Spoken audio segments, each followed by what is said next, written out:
Политичките елити во регионот треба да бидат многу поактивни во реализирање на евроатлантските аспирации, имајќи го предвид фактот дека целото внимание на светот е насочено кон Северна Африка и Блискиот Исток. Ова беше заеднички заклучок на трибината Балканот и албанците во него, која организираше Институтот за политички анализи Либерта.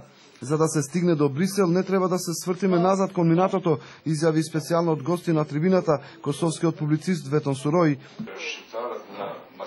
Албанците во Македонија ја делат судбината на поголемиот дел, на мнозинството во Македонија. Едно општество кое стагнира. Начело има една елита која се занимава со минатото. Тоа е реален проблем за албанците и за сите граѓани во Република Македонија. Груевски спроведува популистичка политика која има за цел социјална мобилизација на масите, стратегија слична на она на турската влада.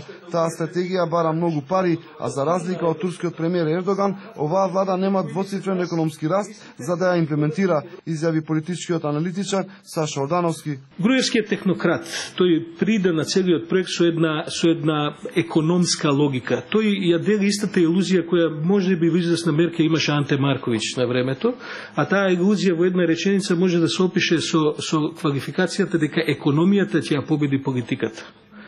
Ако се вратите 200 години наназад на Балканот, не 20 години, ќе видите дека додека политиката не се средила, економијата нема шанса.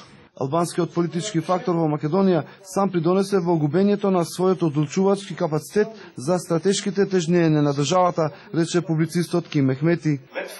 Самиот факт што за Охридскиот рамковен договор зборуваме и по 10 години од неговото подпишување, значи дека оваа држава нема демократски капацитет, политичка волја и политичка сила за негова имплементација до крај. И по 10 години албанците зборуваат како да бидат државотворен елемент. Не зборуваат за економија, за фините работи кои ги носи државата. Присутните на трибината со став за да се подобри политичката состојба во државите од регионот не се потребни нови договори, туку нови политичари.